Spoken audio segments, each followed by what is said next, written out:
I'm standing here. You make the move. You make the move. It's your move. I'm trying you.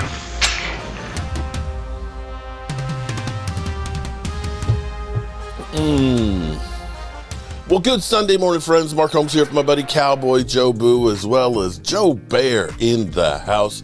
And as always, I want to say thank you all for watching, commenting, subscribing, and being part of the Joe Boo Sports Report. Without you guys, as well as you ladies, you know that this literally does not work. Hope everybody's having a great holiday weekend, and remember what this is about.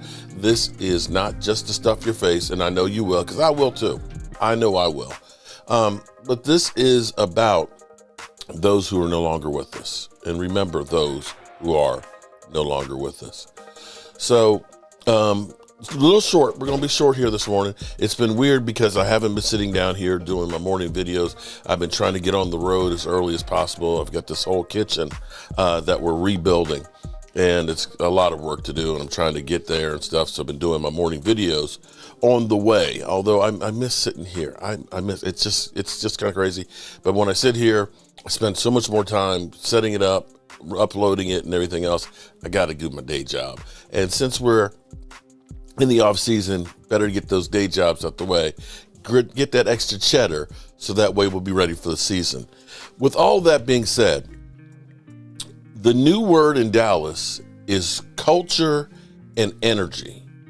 Brian Schottenheimer, Shotty Shots, a Shotty, has definitely brought in new energy. Now, we're going to have to wait and see how that translates to the players on the field. But it seems to be contagious that everybody out there is excited. And, you know, and thinking back to this, when you think about how it was last year, how it was last offseason, there were so many negatives. From the time we lost at the end of the season, you know, we had CeeDee Lamb talking, or excuse me, that was the year before, but CeeDee Lamb talking about how he needed to grow up and things. He had the meltdown kind of in the playoff game. Micah Parsons didn't show up. D-Law talking about we were tired, and, you know, all the negativity. You had, you know, Jerry Jones saying we're going all in, and then it seemed like we were going all in to strip out the team. You had Mike McCarthy and the coaching staff all coming back, and they're on the last year of their contracts. And so it had to feel like you were going to a funeral. There wasn't a lot of energy in the same way. In fact, I will say being at training camp was the craziest, quietest training camp I've ever been to. That some of those days I felt like it was like me, Law Nation, the landlord, Mozzie's mother, and that was like it. That it was actually almost an embarrassment. It used to be training camp that every day the Dallas Cowboys would post, we had 7,000 people show up for training camp practice, day after day after day, and it was like every day. It was always packed. It was like you were going to the carnival. This year, bro, no, it was not. It was not. And maybe that was because the energy from upstairs was not there. And that radiated throughout the organization and set that season up for doom. Now, you seem to have, even now, Jerry Jones kind of calming down. We don't see Jerry Jones as regular. Maybe when the season starts, we'll see him on Tuesdays like usual, or Mondays. But it seems like Catboy is a little excited in bringing in that energy. And it definitely seems like Shotty has got these guys competing on everything from ping pong to basketball to on the field. And he's challenging them to get out of their comfort zone. Now, Deron Bland got a little butthurt because he had to play some practice in the slot. But you need to understand what everybody is doing and what everybody's going through with their assignments. And I think it's a good thing. Now, I said last night, and I probably pissed off some Eagle fans, but I think Eagle fans are protesting too much. That they're looking, you know, on the outside, Eagle fans are excited that they just won the Super Bowl, and congratulations to that. I mean, there's no taking that away. And unlike you Eagle fans, I can say that you did a great job. You had a great team. You went all the way. You took care of business. Congratulations. Slow clap. But we know what happens after that. There's things that are there that you always, in the back of your mind, you're saying to yourself, we're going to do this thing the same way next year. Saquon's going to get another 2,000 yards. I literally hear Philly 500 saying that.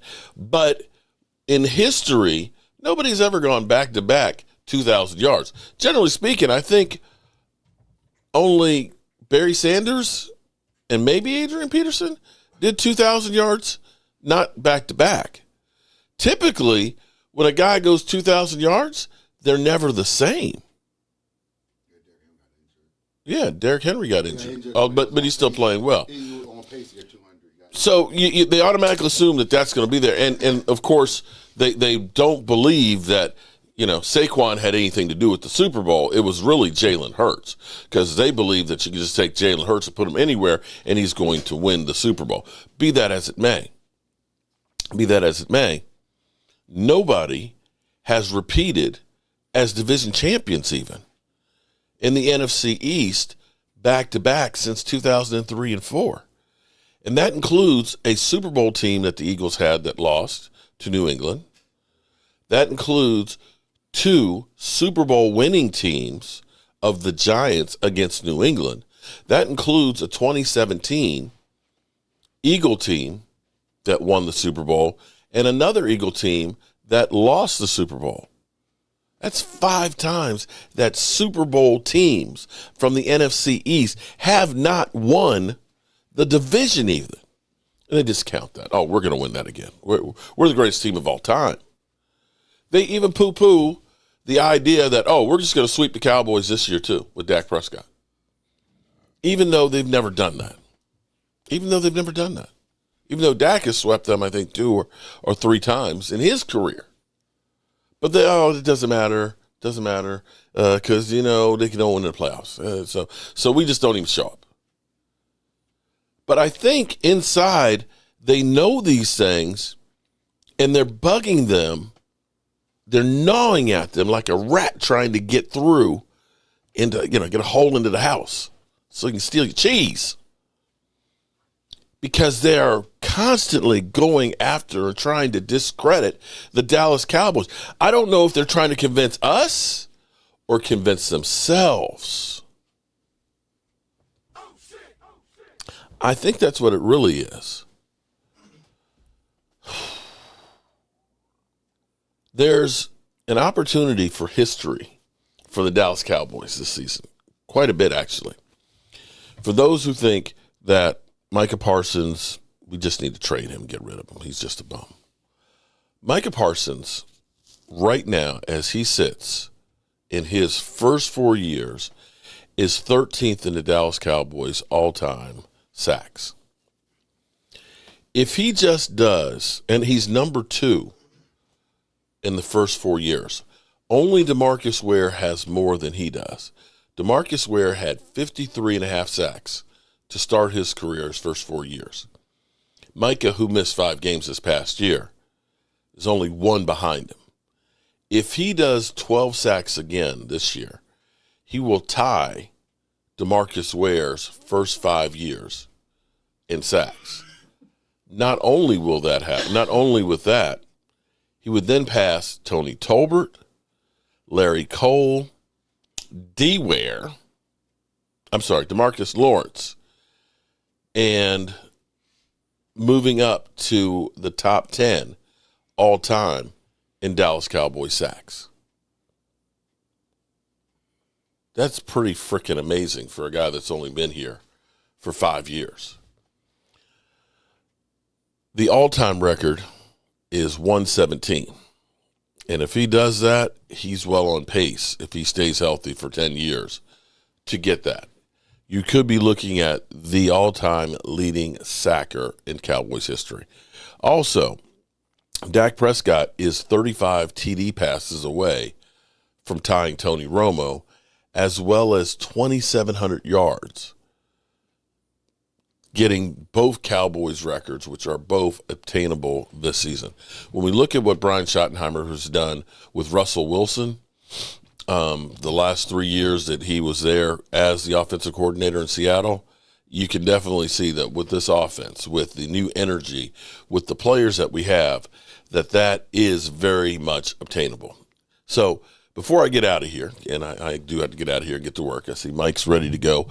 We got to go hang this big ceiling fan. We had to cut open the wall and the ceiling and things and patch it, but I want to paint it before we put up the fan. So we're going to do that and get that squared away. And then we're going to come back and we're going to do some barbecuing. Okay, my daughter wants some barbecued chicken and some veggies and stuff on the grill, so we're going to do that.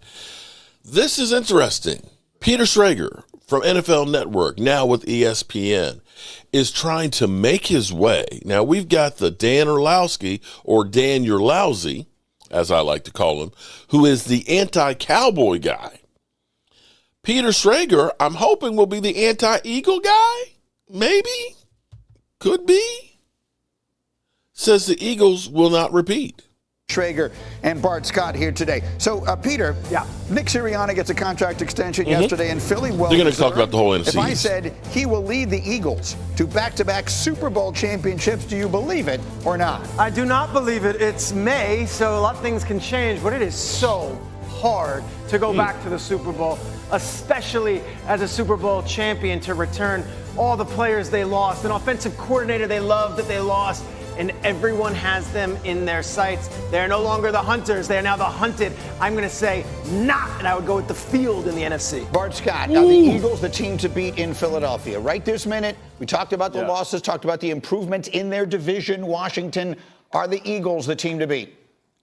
It's tough to say, because if I had to pick anybody to do it, I would say Howie Roseman, how he's always able to reload, and he's always ahead of the curve. You look at Darius Slay that he let go, that's a popular veteran, but he's already had his replacement in his draft last year. You talk about Jahad Campbell being able to fill in for Nakobe Dean. He always does it, but I have to take the field, Greeny, because it's just so hard to get back. They've played a lot of football in the most recent years, and they've been fortunate to stay healthy.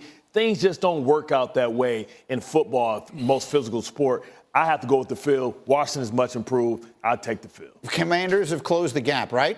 I believe so, and I know it's on paper. And the last time we saw the Eagles and Commanders, the Eagles had 7 rushing touchdowns on that defense in the NFC Championship game. But when you add Laramie Tunsil and you add Deebo Samuel, and now you've got Jaden Daniels in his second season, where maybe the first month of the year he's walking in as that dude, I have to think Washington thinks they're right there with Philly, and they've closed the gap, at the very least on paper, in May. All right, let's stay in the division here. Bart, if I said Russell Wilson is going to put the Giants in the playoff race. Well, he and I are close. I call him Russ. If I said he's going to put the Giants into the playoff race this year, you believe it or not? No, I think the likelihood that Russell Wilson will probably be benched for Dart by week 8. I mean, I couldn't find a home win for the Giants this season. Or Damn. last season. That. And, which puts them in a precarious position, because I think Bart Scott's now the anti-Giant guy? Next quarterback next year, and maybe Dayball could be, on the cutting block. See, here's the thing. I got Giant fans. I hear from Giant fans, I feel like the Giants got better. Like, I feel like they have made improvement. Their schedule is brutal, but I feel like they've gotten better. Look, are they playoff contenders? Probably not. Are they sneaky, possible dark horse, maybe, if everything goes their way, chance to maybe play relevant football November, December? Yes. They've maybe the best front 7 in all of football. If you look at that front, Bart's looking at me with crazy eyes, but let me explain. You've got Dexter Lawrence, Brian Burns, Abdul Carter, and then they have this defensive back that can absolutely work. This defensive backfield they totally rebuilt. Like, how are they going to score points? Well, that's the question. You got to score points. You got to score something. They can't bust it up. This ain't the 2000 Ravens defense that's going to hold everybody down without Tyrone Tracy last year ran for more yards as a rookie than any other player in the league besides Bucky Irving. You have a new offensive line, and Malik Neighbors broke just about every rookie receiving record you could ever imagine. Well, they're going to throw the ball to. But who's going to throw it to him is what you're asking, and the answer is Jackson Dart. Whether that works out that way or not, we'll wait and see. Can I just quickly say something? I have a lot of Giants friends as well. Right. They were literally making their apple picking plans before Halloween on Sundays. They had no interest in going to these games. I don't think this is this team. I agree. Apple picking season can be pushed aside. Let me stay in the division. Let me get to the last one because I really want to get this in here because we got one more here. Peter, if I were to say George Pickens fixes a lot of the Cowboys' issues on offense, do you believe that or not? Abso-freaking-lutely. I think we have completely gotten distracted by the fact that he is a 24-year-old wide receiver entering a contract year, knowing what is at stake if he just shows up and is on his best behavior, can make boatloads of money and do so in an offense that has a giant void at wide receiver. I think, with the exception of Teteroa McMillan, who went 8th overall to Carolina, this was the best option for the Dallas Cowboys. They have a true deep threat at wide receiver and a guy who can work off CeeDee Lamb. I love this move if all things work out off the field. You mentioned CeeDee Lamb. He believes teams are going to have to pick their poison when it comes to defending both of them. Listen to what he said. Oh, no, we both won. Yeah. It ain't no Here we go. none of that. It's one. You look over there, you see one. Yep. You look over here, you see another one. So do what you got to do with that. You know, I don't feel like this got a lot of attention, right? Yeah. The Pickens deal, the third-round pick, we understand there are a lot of question marks there, but as a roll of the dice, it feels like a pretty interesting one in Dallas. What do you think? I mean, I think you're going to have a motivated Pickens. I think he's going to see favorable coverages. He's a one-on-one nightmare. He's a guy you can throw the ball up to. He's going to win the 50-50 balls. Listen, and for everybody that says, hey, how can Shadi handle these type of receivers? He's done that. I witnessed it in Baltimore. I mean, not in Baltimore, with the Jets. When you look at Braylon Edwards was somebody that LeBron got through out of Cleveland. You know what I mean? You talk about Santonio Holmes. So he's dealt with personalities. I think he's going to go back to the old Marty ball, ground and pound, and take shots when the box tells you so. Look, the bottom line of it is this. For George Pickens, and you just said it pretty well, if he's going to have a big-time NFL career, this is his chance to do it. If he lays an egg this season in Dallas, with all the attention they get, and that's going to get, that's going to be pretty much the end, I think, for him. He balled out with Mason Rudolph. Well, this is what I'm saying. I mean, it's he like could going be to football. phenomenal. They could. I mean, CeeDee Lamb is saying we have 2 1s. Yes. He may be right. That's the point. In terms of talent. Wait. Hold on. I'm surprised that Football Focus didn't have Mason Rudolph higher than Dak Prescott. So now you're saying that Pickens is going to football heaven with Dak Prescott slinging the rock? Oh, shit. Okay. He's right. He's 24. Right. People are acting like he's like 33 years old. No, and he's 17 he's and is young. a complete malcontent. Well, he was late for practices.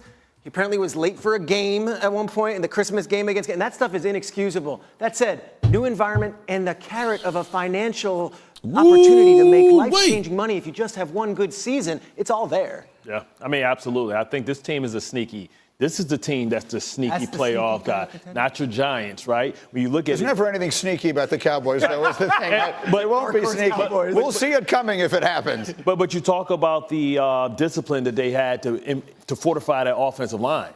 And once you fortify the offensive line, it's going to allow Dak to be able to push the ball down the field, but they have to have some type of threat of a run game. Yes. I think it's still a lot of sneaky guys out there. I can see a guy like J.K. Dobbins, baby, coming in and being able to get him some explosive productivity as well. And suddenly we have this unprecedented parity. The National Football League has always been a sport that has. There you go, guys. Shotty has been dealing with diva wide receivers and crazy NFL reporters like Bart Scott with the Jets. There you have it. That's what we got this morning, and we'll see what we're going to see. I got some work to do. Mike's got stuff to do, and we're going to get on the road. And I'm going to tease something here. I don't know that Mike has even heard this one, and we're going to have a real discussion about it on the road. This shit is shocking because I didn't even know that it's cray-cray. And it's one of the reasons why NFL players within a few years on average of being in the NFL are broke ass. And I can see somebody who's headed down that road. When you have a guy like Adrian Peterson who made $100 million somehow in $12 million in debt. When you see somebody like Vince Young from being the number 1 pick in the draft to 8 years later filing for bankruptcy, you know a fool and his money are soon departed. Have a great day, and don't forget today, 5 o'clock. One of the reasons why I got to get out here and get my work done is 5 o'clock today, we got our members call-in show where us Cowboy fans are feeling pretty good about our team, and we know we'll have Momo and Leo Bridgewater trying to put the fire out. I'm Mark Holmes, and you know how we roll. We got to get out of here. Peace out. Stand it anymore. I've got to get out of here. I've got to get out of here. Calm down. Get a hold of yourself. Stewardess, please let me handle this. I've got to get Calm down. Now get back to your seat. I'll take care of this. Calm down. Calm down. Get a hold of yourself. Doctor, you're one on the phone. Everything's going to be all right. Please. Sister, please, I'll handle this. Yourself.